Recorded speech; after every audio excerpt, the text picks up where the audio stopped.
It's absolutely apptacular. The Subject Cinema Android app. Everything you need to be a rabid Subject Cinema fan. Subject Cinema, 3-Minute Weekend, Tuesday Digidex, and Front Row 5 and 10. All right at your fingertips and available instantly. Plus, email and voicemail links, Facebook and Twitter hookups, Patreon support specials, and more is coming real soon. Don't just listen, app it. The all-in-one Subject Cinema podcast app. Android version available now at Google Play or on PNR Network websites. Amazon and iPhone apps coming soon. Don't delay. Download today.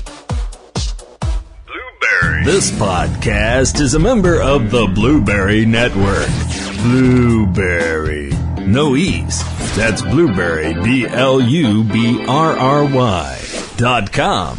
Blueberry.com. This podcast is a proud member of the Lamb Podcasting Network. Find the network at largeassmovieblogs.com.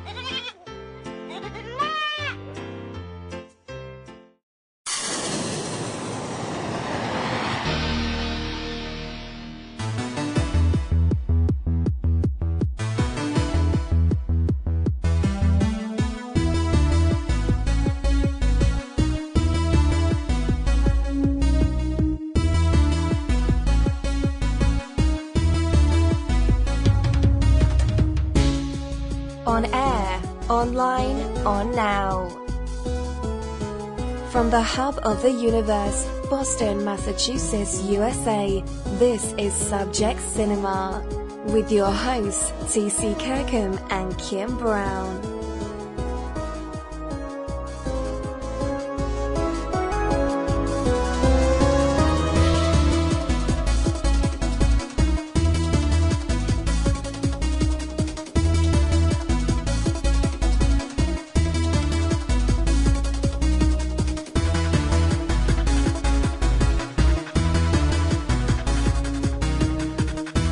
Ladies and gentlemen, please welcome TC and Kim. Oh, God, another week of bad movies. Yep. Welcome to Subject Cinema. I'm TC Kirkham. Hi, I'm Kim Brown. SC19 number two on our Masochistic March for 2019. Overall, it is episode number 626. Mm-hmm. Day and date, March 10th, 2019. And we are in the middle of, or actually, I'm still in the beginning because there's 5. Of Masochistic March Sucky Superheroes this year. Kim's idea. Yes, my idea. Good stuff. Interesting I'm shouldering the blame for this. Got 2 great super... We were going to do one of the documentaries this week. We didn't have time to watch them, so we'll get those next week or the week after. Mm-hmm. We have another bad superhero coming up after our main one. Yep.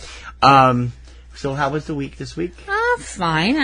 Just weather the usual. Sucked. The weather was crazy. My week sucked. I missed a day because of the weather, and I missed a day because I was sick. I'm still sick. Yeah. Can't get rid of this cough, but it's I know. driving me crazy. I feel bad about that. Haven't slept well all for a week and a half now. No, so. you haven't. It's been fun. So if I sound silly, it's probably because of lack of sleep. So, no, you don't get silly when you get a lack of sleep. You get grouchy when you get a lack of sleep. I do? Okay. Sometimes you do. Most of the time you just get very quiet, and I feel bad because you're not talking, and I know it's because you're tired, and I try to, leave you alone. And frustrated. Anyway. No, my week was okay. That's good. It prepared you for all the crap that we're going to do now. Yeah. All that extra stuff. Well, considering, I've mentioned this a couple of times in other places and stuff like that. As you guys know, I'm a person of faith. I am a Roman Catholic, and this week we kicked off Lent, the season of Lent, with Ash Wednesday, which was this past Wednesday, obviously. And so if you know anybody who's Catholic and they're kind of in a grouchy mood, or if they seem a little stressed, give them an extra hug. Try and be nice to them, because you're supposed to give up something that's part of your life. It's a time of sacrifice and reflection. And so I'm trying to give up 2 things, trying to, broaden myself spiritually, I guess. And one of the things I'm trying to cut back on is cursing. Trying to cut back on cursing. Trying. I'm working on it. She's doing good. She's doing real well. She slipped a couple of times. But boy, I could have used it when we were watching this movie. Nah, we've seen it before. Sat through it again. Yeah. Do we get a medal? Do we get a ribbon? Do we get a parade? We get a bracelet. I don't want one of those bracelets. You know a bracelet's bad if I don't want it. That's some gaudy stuff if I don't want it. What are we referring to? Well, it's Masochistic March, it's Sucky Superheroes. That can only mean one thing. Kathy Lee Crosby is Wonder Woman.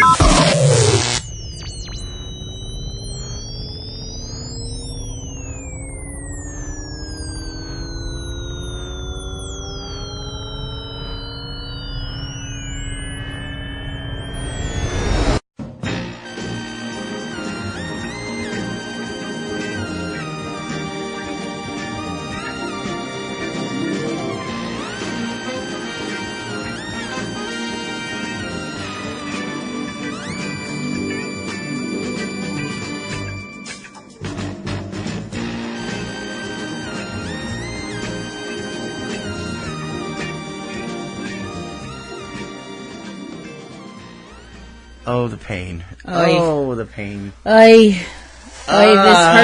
hurts. It doesn't hurt as much as I remembered it hurting, but it's a bad movie. It's not terrible. It's fun to watch because it's so bad it's good. On a pain level, it's like slamming your hand in a car door. As opposed to something like, The Wild World of Batwoman, which is slamming your hand in a car door and having the car take off down the street with your hand still there. That kind of pain. There's nothing wrong with Wild World of Batwoman that way either. It's a deliciously funny, bad film. We may fit it in later this month. We haven't decided yet. But again, you couldn't watch it without mistying it. If you had to just watch it straight, you'd probably shoot yourself. The 1974 TV movie pilot for Wonder Woman is our focus this week. And I know some people out there went, what? What are they talking about? I've never heard of this. Let us educate you. Then you're too young. Yes, let us educate you. And if this is your first introduction to this, we're so sorry. ABC Television tried to launch a Wonder Woman series a number of times before they actually got it off the ground. Yes. There was originally a pilot in 1967, a 10-minute pilot reel produced by William Dozier during the heyday of Batman. Yes. Thank God that failed. Yeah, it's on YouTube. Yes, that version of Wonder Woman was a comedy. Yeah, it was supposed to be a comedy. And then in 1974, on March 12th on ABC Television, a 90-minute pilot premiered starring Kathy Lee Crosby as the modern Wonder Woman. We'll talk more about this later in case you haven't seen it. We're going to focus mostly on the movie right here. Mm-hmm. But in this modern version of Wonder Woman, you'll see. Kim's going to give you the rundown on the film here. Okay. And it co-starred, in addition to Kathy Lee Crosby, it featured Kaz Garris as Steve Trevor. I thought he was fine, but you didn't care for him. Charlene Holt as Hippolyta. Ricardo Montalban as Abner Smith. Really? Abner? Andrew Prine as George Calvin. Anitra Ford as Angela. AHNJAYLA. Angela. Angela is how they pronounced it throughout the movie. Richard X. Slattery as Colonel Hankins, Trevor's right-hand sidekick, and a few other people. Mm-hmm. We're also going to tell you up front, at the present time, this is not available. You can see a few clips on YouTube, but a few years ago it was released to DVD through Warner Archive. Warner has mothballed their online archive for right now, getting ready for this new streaming service they're going to launch in later this year, and hopefully it'll be a part of that. Because, there wouldn't be any reason why. For Pete's sake, on the online show, they had Lucan, for Pete's sake. So it's like, in any case, it's not available right now, but you can still see the painful parts of it on YouTube. There is a 15-minute clip and the theme song and everything else available. So give us a rundown on what this movie was. Okay. The plot of this film Such as it is. Well, the plot actually has a plot, yeah. It actually does have a plot. It's more suited to the Man from U.N.C.L.E. than Wonder Woman, but anyway... it's the plot. Actually, that's true. I didn't even thought about that, but yeah, it goes better with. It's more of an espionage kind of a deal than you'd think Wonder Woman would be dealing with. But anyway, the plot concerns a criminal mastermind named Abner Smith, who we don't actually see until the very end of the film. All the way, we see him. We see shots of his hand and him sitting in a chair and where it's profile and that kind of thing, where you can't really see him. That wonderful voice of Ricardo Montalban. Yeah, and the fact that they had at the beginning of the film special guest star Ricardo Montalban as Abner Smith. Yeah. Thanks for, giving away the secret movie. Anyway. The story is about Abner Smith's plan to hold the U.S. government hostage for a whole bunch of money because a series of code books have been stolen that have information about U.S. Government agents, spies, that are out in the field doing spy stuff. I realize that was very technical, so you'll have to have somebody explain it to you if you don't quite get it. But spy stuff. Spy stuff. I love that. That's good. That's perfect for this show, too, for this movie. Shooting people, stupping women, spy stuff, But the thing is, now these these books have been stolen that give the names of all of these spies all over the world, and if the government doesn't get them back, this Mr. Smith is going to sell them to our enemies, because we can't apparently say Russia or China or, actually pretty much in 1974 that would be it. Russia, China, Cuba, I guess. Vietnam. Other places. Yeah, but we just had to say our enemies, enemies. That's because you can't say damn commies either, I guess. Anyway, so, and obviously this is putting a whole bunch of people's lives in jeopardy. That's obviously not cool. So the government is, oh, what are we going to do? Oh, woe is us. But the thing is, the government has a secret weapon that I don't even think the actual government knows about. But Steve Trevor apparently does. And that would be his secretary, Diana, who's referred to as D by everybody. Yep. Diana, Princess of the Amazons, is referred to as D. Shouldn't it have been Di? That's even worse. I know, but D.I., short for Diana, would be D.I., would pronounce Die. It would be Di, but that sounds... Be Deanna. That doesn't make any sense. That's even worse, and just call the woman Diana. It's not a very difficult name. And while she's dealing with, sexual harassment in the workplace, it's the 70s. It wasn't really sexual harassment. He was just asking her out to dinner. Yes, in a very creepy way. Okay, fair enough. And it wasn't Herb Tarlett creepy. No, it wasn't Herb Tarlett creepy, that no. reference stuff, you know what that is, I'm sure. Although he did kiss his finger and then touch his finger to her forehead. Ew, I want to burn my forehead. Yeah. That is a bad touch. He was smarmy, but not Herb Tarlett smarmy. That is a bad touch, Bob. It's implied that Steve Trevor knows that this is Wonder Woman, and apparently that's not even a secret anymore. TC will explain that a little further down the road. So she winds up heading to France to try and find out what's going on with these books and what Mr. Smith wants and all this stuff like that. Big quotes. France.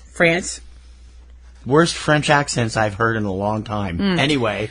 She's accosted several times by George, the main bad guy's main assistant, who is more than a little psychotic and has proven that he's willing to kill people that work under him when their job is done. Right from the beginning, yep. Yeah.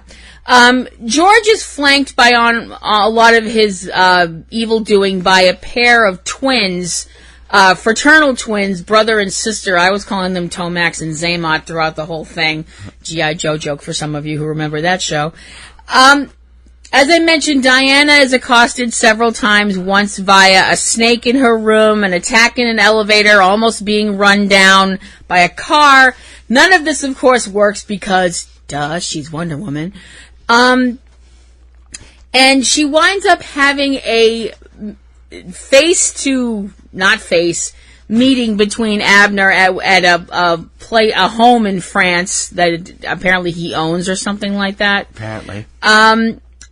It goes on and on and on from there. As it turns out, there is another Amazon that has shown up in the man's world, an Amazon named Angela, who has apparently left the fold. I don't know how else to word it. And she wants what the man's world has. Power, greed, money, all that stuff.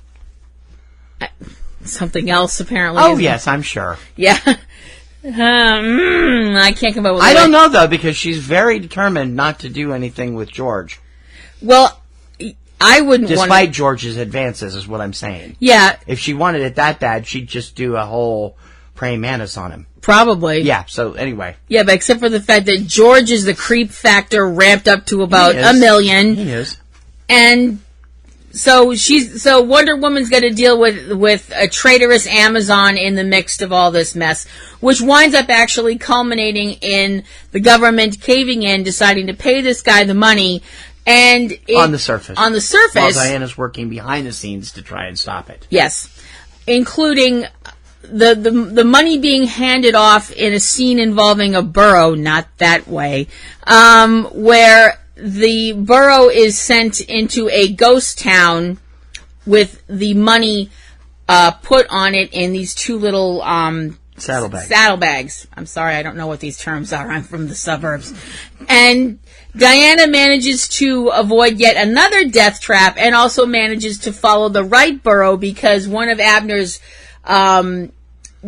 decoy situations is sending out a whole bunch of burrows that look like this one burrow. So now they've deactivated. They've already found a way to deactivate the trackers, wash off the luminescent paint, do everything they can to keep them from finding this burrow. Right. And she's still. And we wind up seeing more donkeys than at a Democratic convention. That's my one per show, folks, for when it comes to political jokes, because that's the only one I know. So anyway, she winds up following the right burrow because apparently burrow hoof prints are like human fingerprints, or almost like human fingerprints. Well, it's horseshoe prints. Yeah. In that they can be followed and not two are exactly identical. Which now that I think about it, at the time I thought that was stupid, but now I'm like, no, that actually makes sense. See, the whole time it was the elephant in the room, and there's my political joke. Anyway, so that's out of the way. Yep. Diana and Angela square off. Angela. Diana and she square off in a javelin fight, which is about as exciting as it sounds. She winds up winning, but spares Angela's life, and it's very obvious that Angela was supposed to be a reoccurring villain if this show went to pilot. I mean, the pilot went to series. Spoiler alert, it didn't. I think Montalban's character was too. Oh, I think so too. Her ultimate Blofeld type. Yeah, but you can definitely tell from the way they set it up that Angela was supposed to be a reoccurring thorn in Diana's side, if this had gone to series. Thank you, whichever deity you believe in, that it did not. George, to the surprise of no one, after killing his subordinates because he wants more money for himself, then tries to kill Abner. Abner winds up having George fall into some water, and George can't swim, which we know because George is flailing around screaming. I can't swim! Screaming that he can't swim. I'm kind of thinking that if you can't swim, you'd actually just sink like a rock, but, No, that's not usually how it works, but anyway. Also, considering the fact that you're about maybe 6 inches from the side of the water that you got thrown into. Yeah. But, one more dead douchebag in the world, who cares? That's a wonderful attitude for Lent. Jeez. Sorry. Honestly. Well, Okay. The world can always use one less douchebag. Yeah. Wonder Woman winds up capturing Abner by following him into a river, and she just kind of dives into the water slow motion because this was the 70s and slow motion. The javelin fight was in slow motion too. It didn't help. There was a lot of stuff in slow motion in this movie because apparently somebody in the 70s thought slow motion equaled intensity. TV movies did. Spoiler! They used it to save money because they weren't exactly expensive. Yeah, spoiler alert. Inexpensive at the time. It does not make for an intensity in the scene. It makes you go, is something wrong with the film? Although it works in $6 Million Man and The Bionic Woman, which were out around the same time. Yeah, that's true. $6 Million Man was. Bionic Woman wasn't yet. So. That's true. So she dives in the water, winds up catching up to Abner, who promptly gives up. Gives up. Snap of the fingers. He's just like, Wonder Woman, I love you. And that's it. And we see him being loaded into a car by the police and is basically, he's really nonchalant about the fact that he's being charged with crimes against the U.S. government, which I'm pretty sure they can electrocute you for. And we get back to Steve and Diana where they have this little bantery scene and the movie ends. abruptly. Goodness. Yeah. So, Kathy Lee Crosby's version of Wonder Woman is based on the version of Wonder Woman that was inexplicably produced by DC Comics between 1968 and 1974. Despite what it says here, it did not actually stop until mid-1974. In 1968, Wonder Woman's sales were dropping, and so they decided to have her lose her powers and become an Emma Peel type. She renounced her secret identity. Everybody knew Diana was Wonder Woman. She went around in this white outfit, all white outfit, white top, white pants, bell bottoms, and white shoes, with her Asian kung fu and karate teacher Ai Ching, blind also and short. Stereotype much? Anyway, she was a whoop-ass kind of girl, Emma Peel style. Mm-hmm. That is the version that this is based on, although they did give her sort of a costume, not a Wonder Woman costume, but it's sort of a costume, about 2/3 of the way through the film. It is red, white, and blue. The red top, the white stars on the and the gold sleeves. Eagle on the outfit. For all of you who are going, hey, what about magic, Amazons, gods, all that stuff?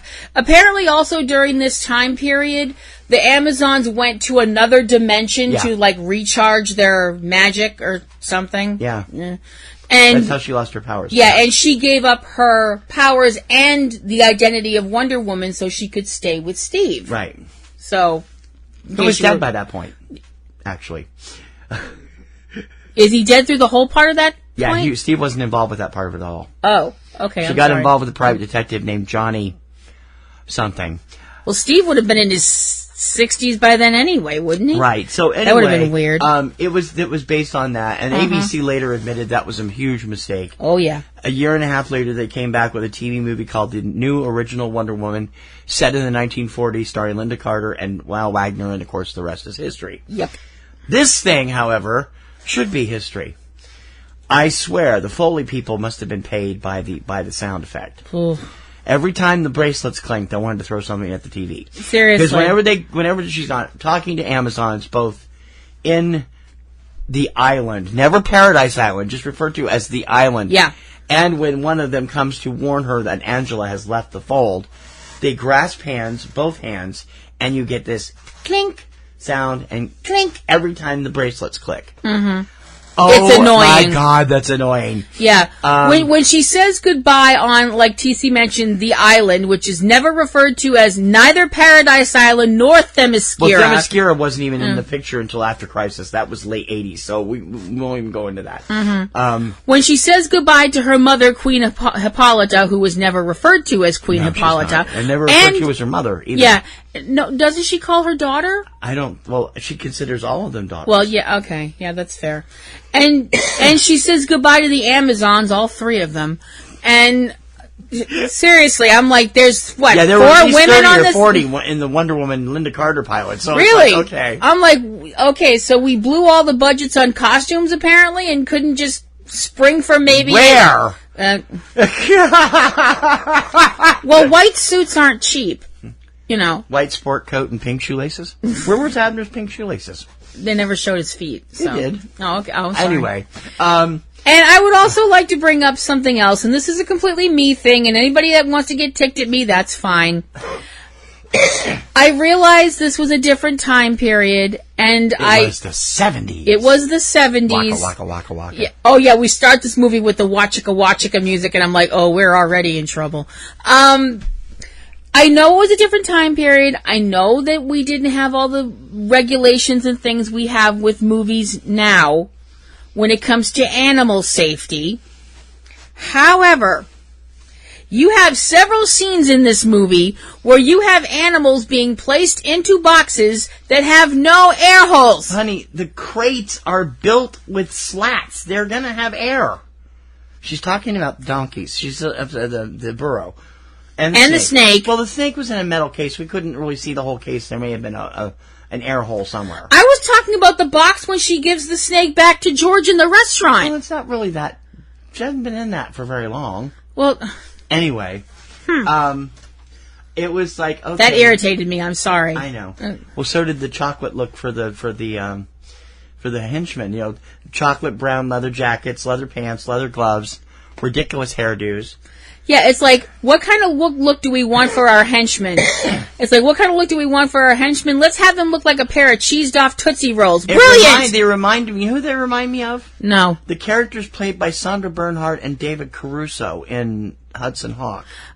Sandra Bernhard and no, you're not David Caruso. David Caruso. He's in it, but it's a different guy. Yeah. Richard E. Grant. Right. Yeah. Right. Yeah. Okay. Yeah. I'm like, I see what you mean. Movie. Yeah, I see what you mean. Sorry, Pam. I know you love that movie. It's really, I mean, the color scheme in this thing is drab throughout, except for Kathy Lee Crosby's wardrobe. Now, I have no problem with Kathy Lee Crosby. She was a great personality who really sparkled when she was on the talk show circuit. She did well with that. Of course, she was known as a professional tennis player. She was a tennis star.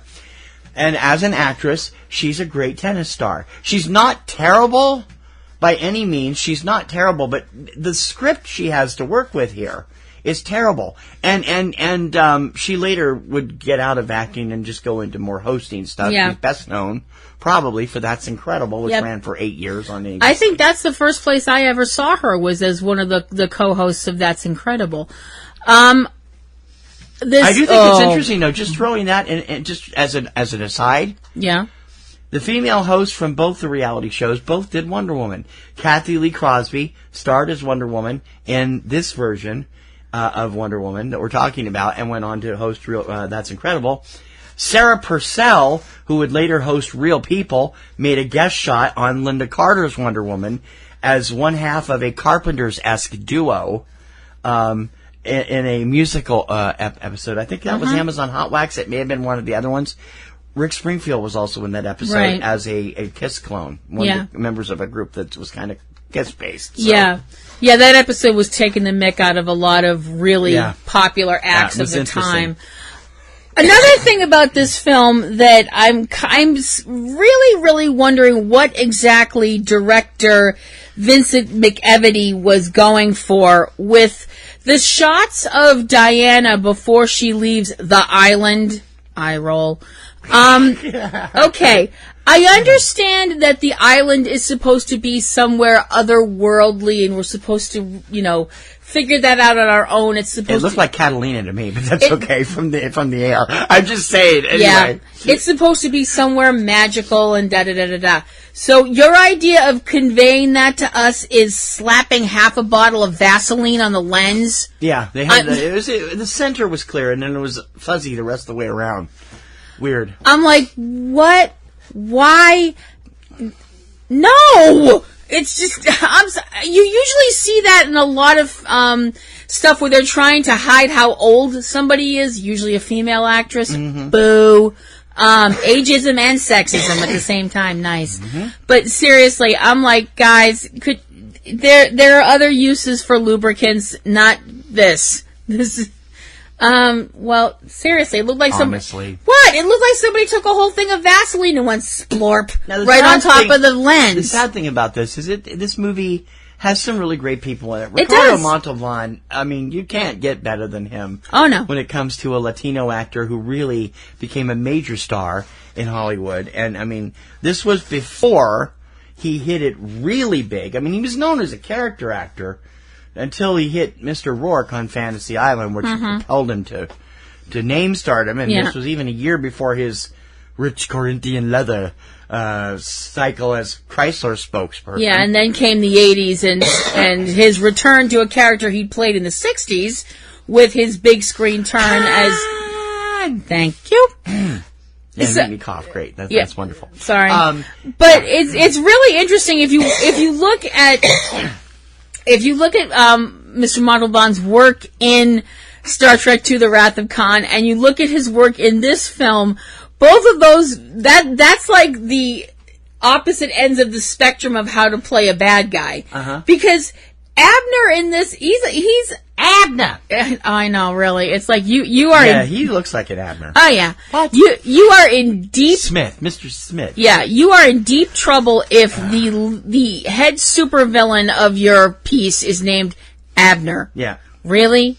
That's the best you can Although come I love up the with. way he played it. He had a great time playing it. You can tell that. He's the best part of it. He is, yes. He is absolutely the best part because he's a bad guy, but he's not a bad guy, I guess. Andrew Prine was long one of my favorite character actors, and he's done so much over the years. Here this was the first place I ever remember seeing him, actually. And would later go on to do strings of episodics and movies, and he's probably best known for his role in the original miniseries V in the early 80s.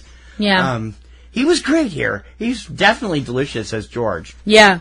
Oh, it's really interesting because you watch the playoff between Abner and George, and if you're a D&D person, you can definitely tell who's lawful evil and who's chaotic evil. He's like, George, you're too gauche. Well, you don't need to do this. Yeah, his whole thing is when they give him the money they pay the ransom for these books, he's totally like, here's the books.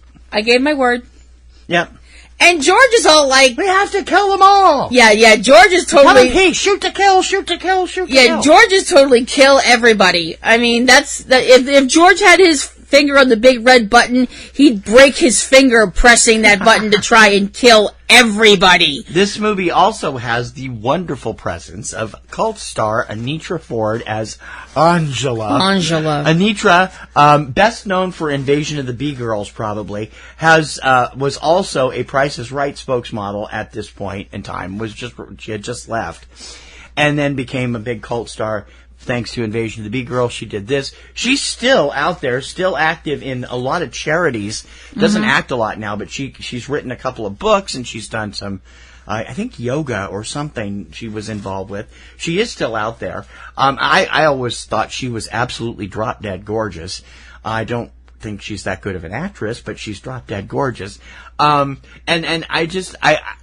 the one good part of this film for me when it comes to the ladies, because while I think Kathy Lee Crosby is pretty, she doesn't do anything for me the way Linda Carter did. No.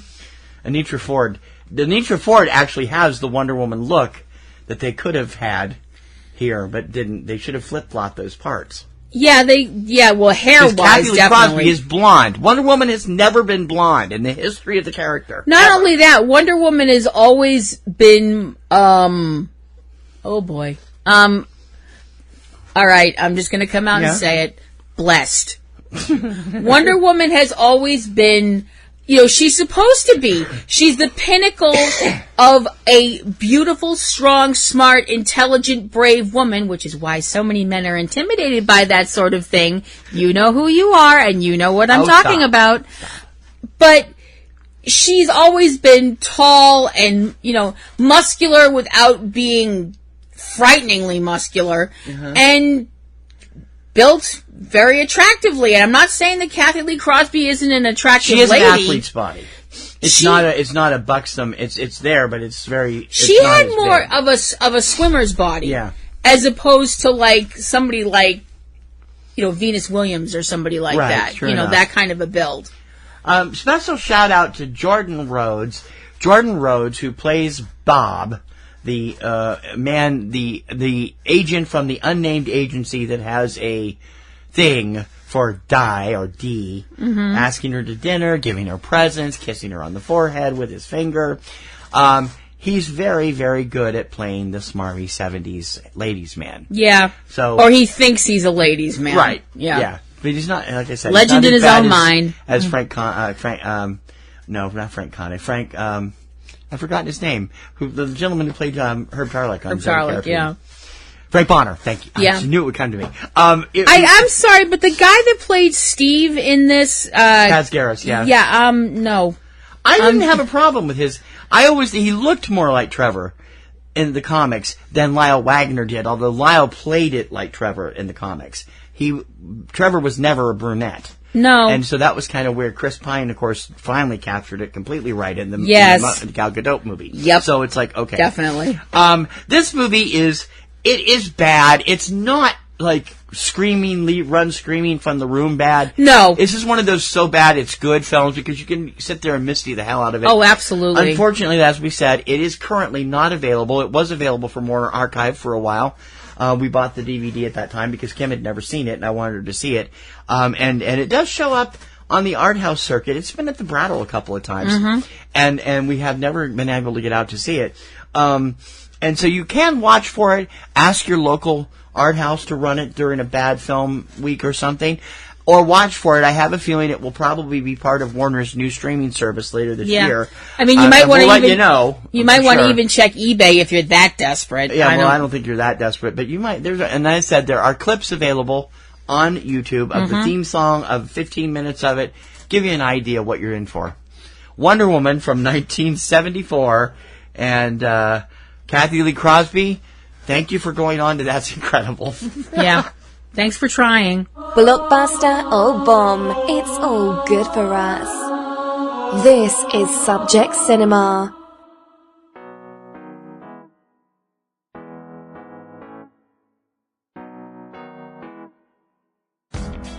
eCinemaOne is your choice for great info and commentary about the world of film and entertainment.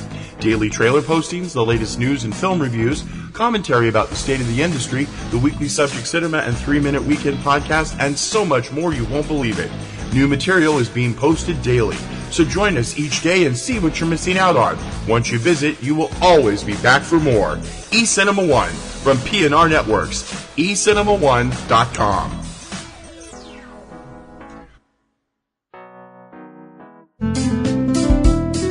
Subject Cinema! I only hear the turbines. I see. Look, it's him, the Phantom. The little troublemakers, huh? We'll take care of you all right. Help! Help! Hello? Very good. I'm coming right over. Very well. They're ready. Oh, good. I'm going to the launching pad. I want you to come with me. Yes, sir. I have only one thing to say about this one. What's that? Your weapons are useless against me!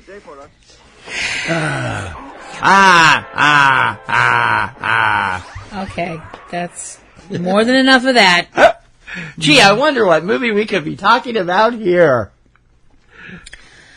Oh, another boy. bad superhero movie. Yes, another bad superhero movie. This one from across the other side of the world, Prince of Space, which is what it is known by in this country. America. It's actually in Japan. It's Planet Prince and Planet Prince, the Terrifying Spaceship. 2 movies released a week apart in 1959 were smooshed into the Prince of Space movie for America. Yes. In 1962. Mm-hmm. Planet Prince was a superhero film, series like TC mentioned. It aired on NTV in Japan from November 1958 to October 1959. There were 49 episodes. When it came to the feature film, it was completely different. Different costume, different actor, different everything. Similar to what would happen in Britain a few years later with Doctor Who, when they made 2 feature films with Peter Cushing as an Earth-based doctor. Yeah. Who was actually called Doctor Who, right? Not the Doctor, right, or anything like that. We have seen this film thanks to numerous times, thanks to Mystery Science Theater 3000, who graciously brought it to us and had to actually sit through it multiple times themselves to write the jokes for it. Although, to be perfectly honest, with this movie, the jokes kind of write themselves. It does. Set in the mythical town of Beaver Falls, USA. Well, Beaver Falls, Japan, I'm assuming. I mean... No, they didn't say that. Well... No, but since everybody in the film is Japanese, we would. But they didn't say that. No, they didn't say that, and I seriously doubt that they even. You really think there'd be a Beaver Falls in Japan? I don't think there are even beavers in Japan. I mean, to be perfectly honest with you, I actually don't know if there are any Japanese people listening to the show. If you actually have beavers living in your country, please outside of a zoo. Outside of a zoo, that doesn't count. If you have wild beavers building dams all over Japan, I'd love to hear about it. So Earth is invaded by the...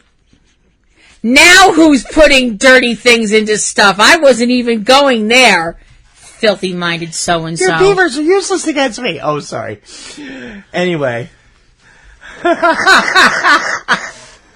Hey, give me a break. I'm sick. Anyway, go ahead. Oh, my freaking frog. I don't believe... Oh, what I'm not getting? By the white tree of Gondor again. Okay, no, I'm not. By the power of Grayskull, you're annoying. Sake. Anyway.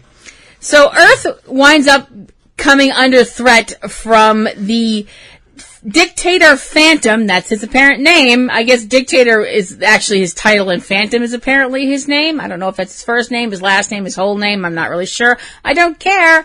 He's referred to as Crankor because the planet they're from is Crankor. Yes. So that would be like calling everybody from Earth, "Hey Earth." Right, exactly. That's stupid. But he's referred to that way by the Mystery Science Theater 3000 guys, not in the movie. Yeah, anyway, that's true. Well, the planet Crankor, which actually got referred to as Crank Whore at the beginning of Mystery Science Theater 3000's episode. They said it, not me. Yell at them. Anyway, wow. These guys have hooked noses, prosthetic noses, wear a cowl that makes them look like chickens, basically. Pretty much. And they also lack something else that you can tell they're all supposed to be men. That's for sure. No undies. No. Anyway, the plot line basically has Crankor coming, or Dictator Phantom of Crankor coming to America to Earth to take it over. He doesn't even show up he does show up on Earth eventually, yeah. But the thing is, do these aliens just show up and start bombing the heck out of places? Do they show up to the governments and land on the White House lawn or the Japanese Diet and be like, we're taking over? No, they broadcast it. Yeah. All of the ones in Japan do that. Every single one of them over the years. They always broadcast it through TV around the world. Yeah. Because they have superior broadcast technology. It's all around the world, just la la la la. It's all around. I'm going to hurt you in a minute. You're just mad because you didn't think of it first. I did think of it. I didn't do it. We hadn't heard that song for years until we watched the YouTube thing last night. Please let's not go there. And who can save us all? Basically, he abducts scientists who are opposing him. Yes. And who's the savior of all? Prince of Space. And his band of short pants kids friends. Yeah. Once again, this is another movie with annoying Japanese children in short pants. Although they're not as annoying as the children in the Gamera movies. That's you have to say that. They're not as annoying as the ones in Invasion of the Neptune Men either. No, but this movie also doesn't... I annoy you very much! Anyway. No, that's this one. That's not... I thought that was Invasion of the Neptune Men. Is that this one? I'm pretty sure that's this one. I don't think so, but anyway. The whole boot blacking thing? No, that's this one. No, that's this, but that's not that, is it? Anyway, moving forward. They're almost interchangeable because of the storylines are basically the same. Well, kind of, yeah. Well, at least... Although one of them has Sonny Chiba and one of them doesn't. No. So, this one doesn't. Poor Sonny Chiba. No, the gentleman that's actually stuck in the Prince of Space outfit, and stuck is the operative word here, is Tatsuo Umiyama. I hope I said that even close to correct, sir. You always do. I'm sorry. If you want to talk about an outfit that is just ridiculous for a superhero, I mean... Tights and a cape do not make you a superhero. Tights, a cape, mask, and goggles and all that stuff, that definitely doesn't make you a superhero. That makes you a dork. I'm Prince of Space. Your weapons are useless against me. Da, da, da, da. This is basically his whole power. Well, the thing is, there is something to that, actually. Oh, and his negative scratch ray guns. Yeah, that's true. One of the jokes they made in Misty was that the translation was of his lines to the aliens, like you mentioned, your weapons are useless against me.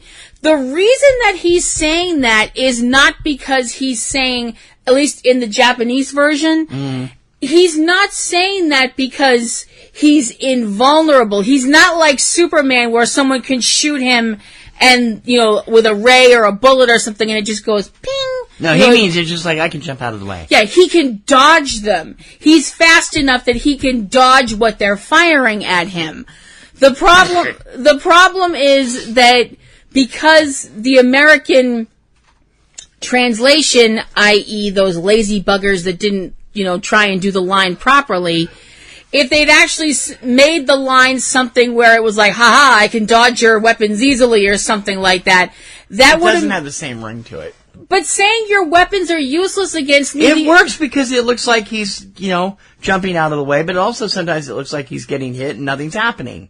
So, Well, okay. It works. If you say so. I think works better than Beaver Falls is the name of the city. Oh, man, we're not going to give up. Well, there's one thing you can say about this film. Uh-oh. At least we don't see the destruction of the Hitler building. Oh, no, that's an Invasion of the Neptune Men. That's the funniest thing I ever saw in my life. For those of you who are going, what the hell? Lots of stock footage in Invasion of the Neptune Men. Invasion of the Neptune Men actually we'll talk about in a couple of weeks. Uses footage of the destruction of Japan and, I believe, Germany in World War II, and there's shots of a building with a large photo of Adolf Hitler on it being destroyed, and I'm like, what? But anyway, getting back to this film. Yes. Oh my Stop gosh. confusing our listeners. Yeah. Oh my gosh, this film is terrible. I'm sorry. It's terrible in a fun way. Oh, it is terrible in a fun way. It's funny as hell. It would be funny as hell even if it wasn't Misty because it's just so bad. It's hilarious the first time we see Prince of Space because he, I don't want to say reveals himself because that is going in a completely different direction. The first time he makes his presence known, we'll go with that. That's good. And he's standing on a rock above the aliens, and they're all like, who are you? And the dubbing has this really, I am Prince of Space, and he's got this little half cape on, and these little, tights and goggles. You hate capelets, don't you? I hate capelets. Oh gosh, capelets are so frickin' useless. They are. I'm sorry, and I'm so sorry to Shazam coming out later on this year.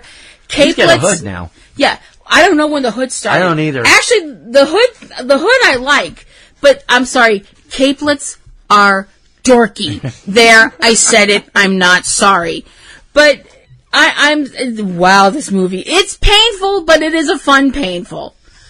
It is, and if you haven't seen it, it is available, and you can probably find it on Shout Factory's channel on the Mystery Science Theater stuff. Mm-hmm. And definitely worth seeing, just because of the jokes they make. Yes, absolutely. Particularly at Crankor's expense. Yeah. Well, at all of the aliens' expenses, where there's numerous clucking and other remarks about areas and such. All right, we get it. Real movies for real people. Subject Cinema. All right, Kristen, I am so excited that you've decided to do a podcast with me, but what are we going to do a podcast about? There's so many other movie podcasts. We got to do something original. Well, I'm a big fan of Disney movies. What about something like that? That's just kid stuff. What do we want to do that for? Did you know that The Avengers is a Disney movie? Or that Pulp Fiction is a Disney movie? Pulp Fiction is not a Disney movie. It's technically owned by Miramax, which is part of Disney. We are still going to talk about the Disney animated movies, though, right? I thought you said that was kid stuff. Well, I've got 2 kids. I got to be a good dad and stuff. So be sure to subscribe to the Walt Sent Me podcast, where we discuss the various subsidiaries of the Walt Disney Studios, including the animated movies. It's available on iTunes, Podomatic, and wherever you find great podcasts. And I swear, it's not kid stuff. Subject Cinema. So, we were going to talk a little bit about this because we thought it was relevant. Mm-hmm. There have been a number of different times that they've tried to bring Wonder Woman to the screen. Yep. They've done it successfully a couple of times. Linda Carter started playing in the role in 1975 in a TV movie called The New Original Wonder Woman. And she played this, continued for 2 more seasons. One more season of occasional specials and weekly shows on ABC.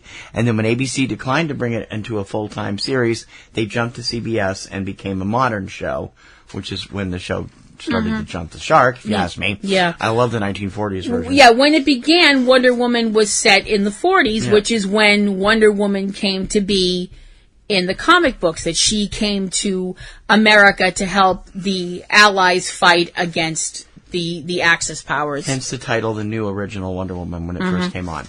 Then, of course, it was successfully revived in 2017, whenever Batman vs. Superman came out, in the persona of the wonderful Gal Gadot. She has since starred in a Wonder Woman film and Justice League as Wonder Woman, and will continue to play that in Wonder Woman 1984, due out in late spring of 2020. Yep. Already finished shooting. Patty Jenkins again in charge of the directing and writing. And Chris Pine coming back. I'm not sure how that's going to work. Yeah, unless he's coming back in flashbacks or something like that. Yeah. I don't know. Yeah.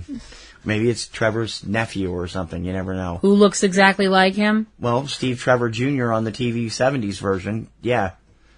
I mean, that's how they did that. I know, but that was the 70s, and people bought that kind of stuff back then. All right, well, fair enough. There have been other attempts to bring Wonder Woman to the small screen that haven't worked very well. One of them was actually fairly recently. Mm-hmm. Going back, though, to 1967, as we mentioned during the other part of the show, Ellie Walker Wood put on the Amazon's costume for a pilot that was done by William Dozier. Originally, thank God, I mean, the one that's available, you can see the entire 15-minute pilot on YouTube. It's terrible. It's played for laughs. Mm-hmm. In this, Diana is played by a completely different woman. Yes. And she's like, basically, oh, look at me, I'm Wonder Woman, I'm great. She's basically, Diana is kind of a... Mousy. She's very mousy. Frumpy woman. And her mother is like Piper Laurie and Carrie.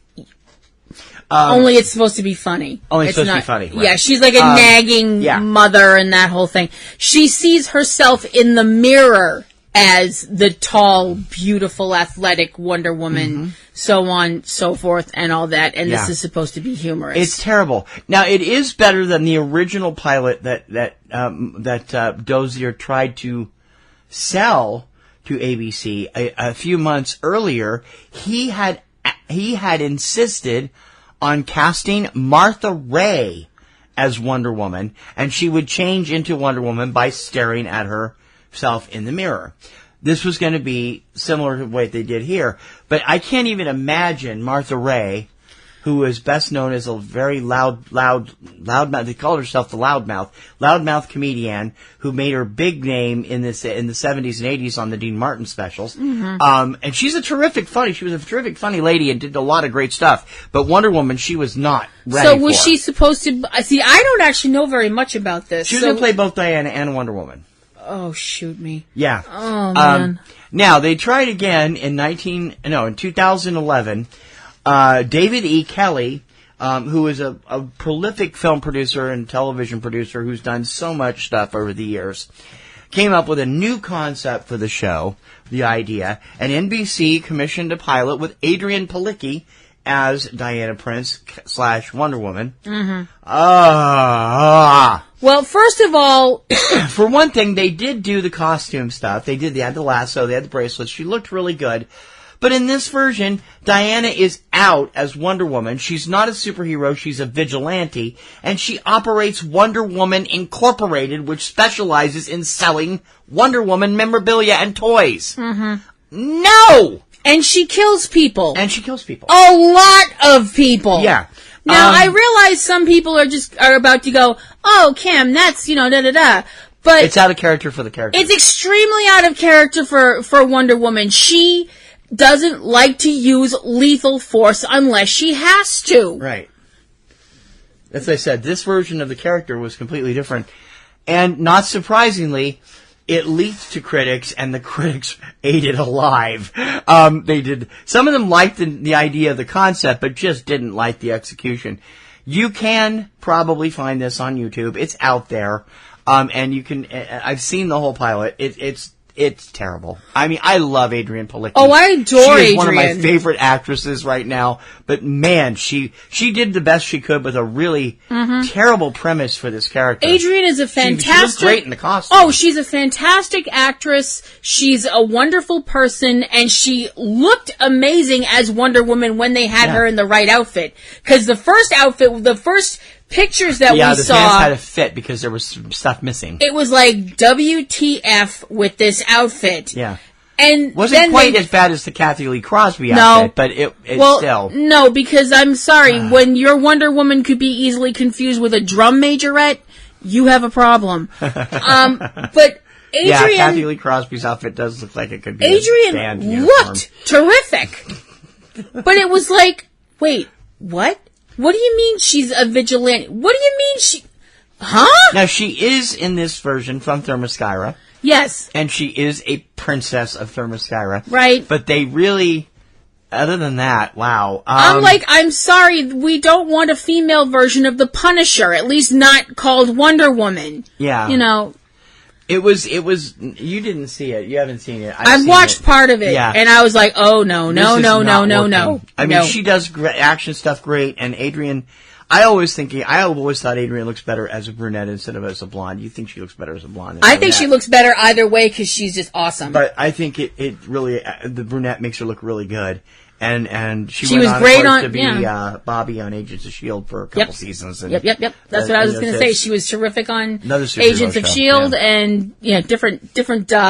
She goes from DC to Marvel. Okay, whatever. But then we got Wonder Woman appearing in 2016's Batman vs Superman: Dawn of Justice, and I know a lot of people don't like that film for whatever reason. She is often pointed to as the best part of that film. Can we bring up she is the one good thing about that film that it's like, I love that film. I don't have a problem with the film the way everybody else does, but she definitely adds to it. And I love the chemistry that Gal Gadot and Ben Affleck have. They're really good together in that film and in Justice League. It really shines through. Yeah. They are terrific together, and I wish that Ben was not leaving the Batman role, which he's now formally announced on Jimmy Kimmel a couple weeks ago, because I liked the way he played the character, and I thought he worked well with everybody. He especially had good chemistry with her and with Ezra.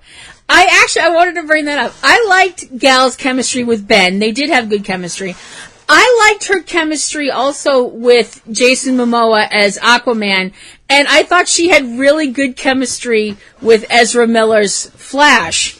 Because you could tell she just kind of wants to reach out and pat him on the head like a puppy. Yeah. Because he's just seriously adorable. I'm sorry, but he is. Yeah. I'm sorry. I know he's mad at me now, but... No. The way Ezra plays it, that's the way that Barry is in the film. Yeah. He's more of a nebbishy type in the TV series.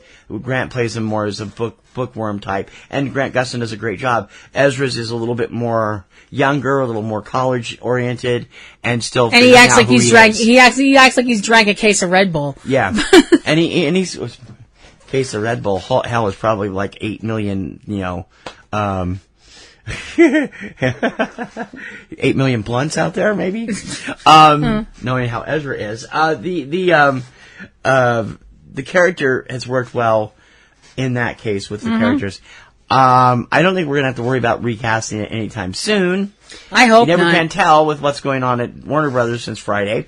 But anyway, they're trying to give us the heroes we love, and now they're set in stone. Hers is set in stone. Jason Momoa is set in stone. Ezra's still signed. Doesn't mean anything. Yeah. Gal is amazing as Wonder Woman. She really looks like she stepped out of the pages of a comic book. I do wish Linda Carter would do a cameo or something. Would do a cameo, but she's turned it down twice because her view is she doesn't want to take away from Gal's wonderful portrayal of the character. Which is neat. It is neat, but I still think she could play Hippolyta or something, Just as a well, we got a Hippolyta already. I know. That's, but which is great too. Yeah, it is. So we just thought you'd enjoy that little history. Go watch that 60s one. Mm-hmm. It's pretty terrifying. It's really, and the Adrian Palicki thing is online too. If nothing else, watch the ones from the 60s just so you can be grateful what we wound up with. Well, even the Kathy Lee Crosby version is better. That's what I mean. There's a lot of movie talk happening here. This is Subject Cinema.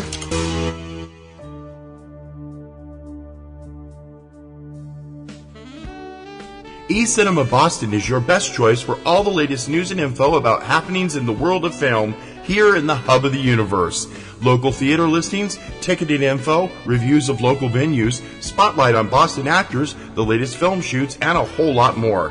If you're in the Metro Boston area, you need eCinemaBoston from PNRNetworks. Once you visit, you will always be back for more.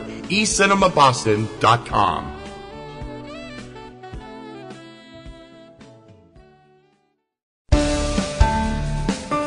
The best movies! Subject Cinema! Oh, this is where we talk about all the stuff that we are doing for you. Yep. Unplugged Central. In addition to Subject Cinema, Front Row 5 and 10, every Thursday. Normally, we took last week off because I could barely talk on Thursday. So that's why we missed our most recent edition, but it will be coming up this Thursday. Our top 10 movies that we think got the shaft by most critics. Yes. That deserve better consideration. She's got her next one all scheduled too. Yes, I do. But definitely check it out. It's on the Subject Cinema feed. You can get both of them by subscribing to the Subject Cinema feed here or at Libsyn or on your favorite podcaster of choice. You have 2 shows you do on the websites. You have your wonderful wrestling show, Ring Around the Rosie, and of course, the Supernatural show, Platinum Rose's Garden. Thanks for saying it like that, babe. You're welcome. Yes, I do have Platinum Rose's Garden, which is my Supernatural podcast, where I look at the CW show Supernatural and talk about the episode of the week and my opinions about it and such. This week, I have up the most recent episode review for Ouroboros, and I hope you will check that out over at PlatinumRosesGarden.com. I also have Ring Around the Rosie, which is my wrestling podcast. I have been a wrestling fan for 30-something years. Oh, my gosh.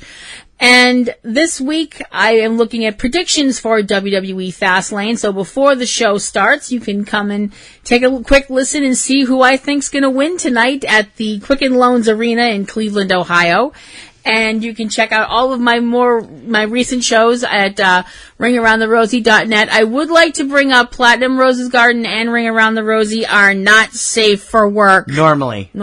She's trying to quit swearing for Lent. Yeah. I'm trying to cut back on the salty language, so we're a little bit safer, but not a whole lot. There's also 3 Minute Weekend and Tuesday Digidex, our 2 mini shows, which I host. They bring you the latest in theatrical releases on Friday and DVD and streaming on Tuesday. You can check those out by going to 3minuteweekend.libsyn.com and subscribing there. There's also Catastrophe Vortex, which will return in April, my disaster movie show, and my Kirkham Report stuff done on our YouTube channel, also returning a little bit later this month or in April. I'm getting the site revamped and ready for the Eurovision launch, so hopefully it'll be fun to do. Eric and Valerie Lyon have their show, Cavebabble, at cavebabble.com. Movies, games, TV, things to eat, and more. And Anthony Lamberti's show, Aunt B's Nerd Grotto at comicgrotto.com.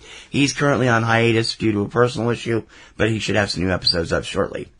We also have 3 shows available only to Patreon supporters. You must be a Patreon supporter at the $5 level or more a month to get Kim's awesome show, Kaiju Corner, which is already premiered and all about kaiju and their ilk. Yes. We have 2 more shows coming. They still haven't premiered because of my health issue this week. They were supposed to premiere last week.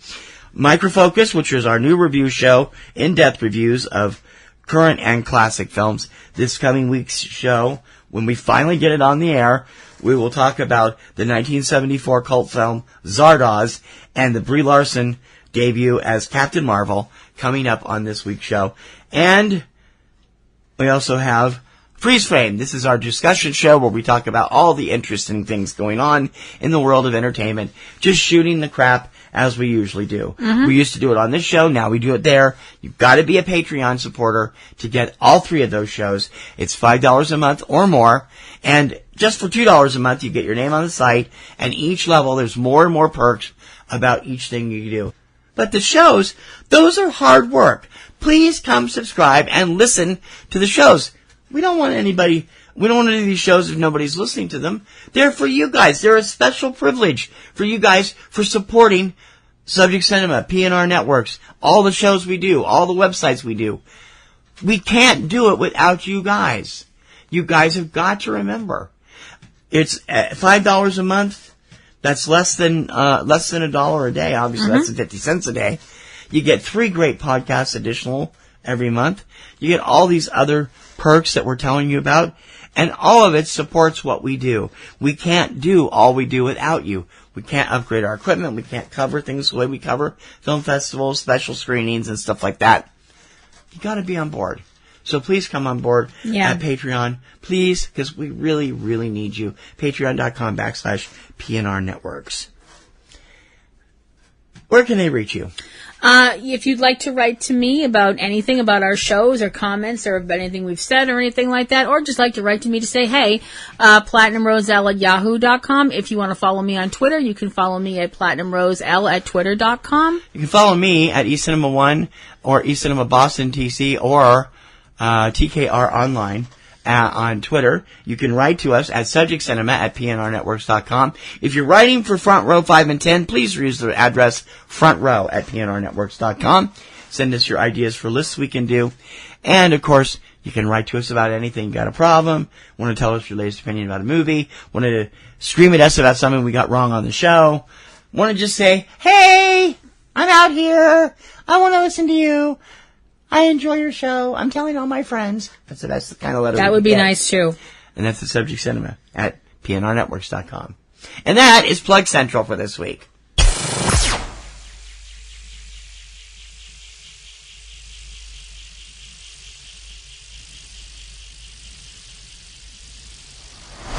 Quick little aside for those of you who might be interested. We mentioned it briefly, but now we have dates set in stone. Mm-hmm. April 2nd, 2019, eCinemaOne.com, eCinemaBoston.com, and the KirkhamReport.com will begin our 2019 exhaustive coverage of Eurovision, the Eurovision Song Contest, which is happening in mid-May. This year's coming from Tel Aviv, Israel, after Netta won last year's contest with Toy. Deserve to win. Totally I have been perusing through the songs this year, not all of them. The last 3 will be announced as we're speaking this weekend. They have to be announced and officially submitted by tomorrow at noon, Greenwich time. So they have to be done in order to get into. There was an unexpected withdrawal last week. The Ukraine has pulled out of the contest because the new organizers of the contest were demanding all these things of the winner of their country's contest. Including total control over interviews, absolute inability to mention Russia at any time in any kind of interview, and basically wanted control of this person's life. Mm-hmm. She walked away, and both the runners-up turned them down. So the Ukraine had no choice but to pull out of Eurovision. Good for them. It's the first time they've missed it since 2005, and they have actually won in 2015. I think it was, with Jamala's 1944. The first year we watched it. Yeah. And it was, anyway, over the course of the 6 weeks after April 2nd, you will get complete rundowns, sneak peeks, a look at the videos, and my own opinions of this year's songs. And I'm not going to do it what I did last year. I did this long, detailed countdown of my favorite songs. This year, I'm going to put them in order. I'll be doing my least favorite to my first favorite, all the way through. So, because YouTube and their infinite interest, they blocked me last year. I fought with Italy's record company for 3 weeks trying to get it cleared. Of course, it had to hit days after my mom passed away. I was not in a good mood, and I was royally pissed at them because I could see 50,000 different versions on YouTube with no problem. For some reason, they refused to back down on mine. Even though I could prove it was fair use because it was transformative, had narration over it, had the music turned down. Not going to deal with that this year. I'm just going to kick them in the nuts. You're going to get everything I had to say from my commentary on each entry. And they will appear on a daily basis starting on April 2nd on all 3 websites. Mm-hmm. Eurovision, if you haven't heard of it, is in its 64th year this year. It is a contest happening in Europe, part of Asia, and Australia is also participating these days, where each country submits a song as their entry for the... Originally, it was supposed to help mend fences after World War II. Yep. Now it's just a kitschy tradition. And some of the songs that have won over the last few years have been terrible. Most notably, Amor dos Perros. I will never understand how that song won. And it's also very political. Jamala won because that was the year the Ukraine and Russia started having problems. Right.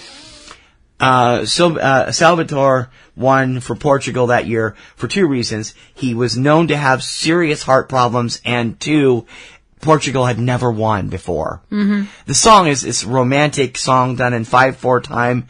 It's in Portuguese. I have no idea what he's saying. It's I looked up the lyrics, but it's just so boring. Now last year, Netta, I loved. Netta was awesome. Yep. And Toy should have been a monster hit all over the world. It did hit number 1 in the U.S., as I mentioned last week, but on the dance chart. But her new single is really weird, and so there's a lot of great stuff. Unlike last year, where I actually knew a couple of the performers, I don't know any of them except Sergei Lazovi, who is returning for Russia this year. There are other people who have done a few other things I'm not that familiar with, and I can also say, having listened to about half of the songs that are out there right now, the song from Finland, which is called, I can't remember the title of it. It's Spirit in the Sky. The song from Finland, Spirit in the Sky, is a direct copy of last year's hit Monsters from Sarah Alto. The chorus sounds identical, and people are calling them out all over the place for it. Uh-huh. It's interesting. It is called Spirits in the Spirit in the Sky. Spirit in the Sky, just like the Norman Greenbaum song. Yeah. Okay. So anyway, I will have all that commentary and more on my Eurovision countdown to Eurovision starting April 2nd on eCinemaOne, eCinemaBoston, and the Kirkham Report. Please join us, listen to the songs, and watch Eurovision when it comes to America for the 4th year, courtesy of Logo TV on May 18th. Oh, really? Oh, my God. I just thought of that. Let me check that real quick. It's that one Saturday, and I got to move my mic. Hold on a minute, because I got to see where I'm moving here. Talk amongst yourselves for a minute. It is. The finals are on Mount St. Helens Day, May 18th. Well, that was chirpy. In order to see the semifinals, you will need a VPN connection that can show you as not living in the United States, because they are only available on Eurovision.tv outside of the general area, and you have to be living in Europe to get it. I got to watch both finals because I have a VPN. It was lots of fun last year, both semifinals. Although I got to admit, last year's semifinals upset 3 favorites. They didn't make it to the finals, and people were having all kinds of fits. But it's like, okay. Yeah, people get passionate about this. Eurovision fan community is insane, and it's absolutely fun to watch them. And the songs they embrace sometimes mystify me, such as Amor Pelos Doris a couple years ago, and last year, that god-awful Lie to Me by Nicholas Joseph, and that thing by Benjamin Ingrosso, that Dance You Up, 2 of the most awful songs in history, and they were both in the top 10. I'm like, are you kidding me? Ugh! And you wonder why America looks at European dance music and goes, huh! Yeah, well, they look at our stuff and they're like, all you have is rap and country music. The heck with you. Oh, yeah, they had a lot of country music last year, too. Anyway, which is Countdown to Eurovision weird, begins April 2nd right here. Don't miss it!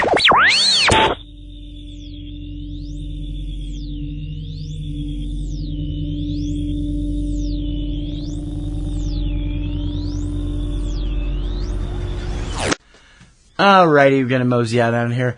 Masochistic March continues next week with an all Make Mine Marvel edition. Yeah. We will have the recent 2017 or 16? I think. Version of Fantastic Four. I'm going to have to sit through Miles Teller for an hour and a half. You owe me so bad. We are also going to try and have the 1982 edition, which is a bootleg and isn't officially out there, and the documentary about it called Doomed, the true story of the Fantastic Four movie. Yes. And a few other things probably too. Yep. We are just having so much fun with this, and we hope that you will continue to tell your friends about Subject Cinema by, Facebooking us, tweeting us, retweeting our tweets and reposting our Facebook posts from both of us. You can find us all over the place. I communicate all the time by Twitter. I've been keeping an eye out a lot lately because of the festival season up here, which everybody's finally announced. Mm-hmm. Great stuff coming to the Salem and Underground. And yep. The only one that hasn't announced yet is IFFB, and they're not scheduled to announce till early April, so that's fine. But everybody else has got some interesting stuff coming.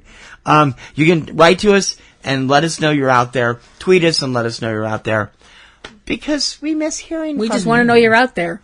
We know people are out there because we're getting downloads. Mm-hmm. But, we'd really like your input. We can only make the show better for you if you let us know what's wrong, or keep things the same if you let us know what's right. So please write us at subjectcinema@pnrnetworks.com. Until next time.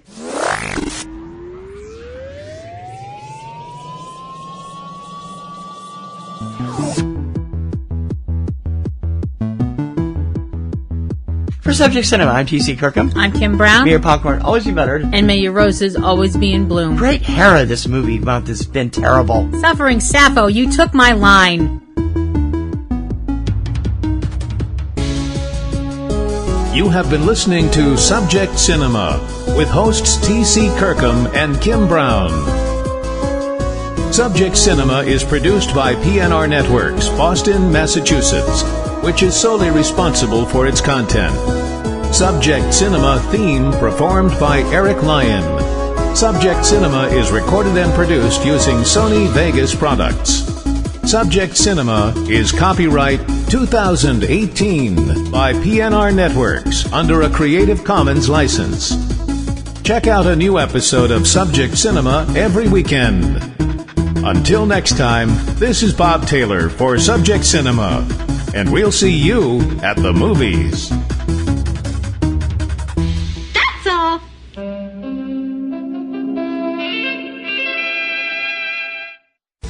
Podcasting's choice. From coast to coast, continent to continent, right here 24/7.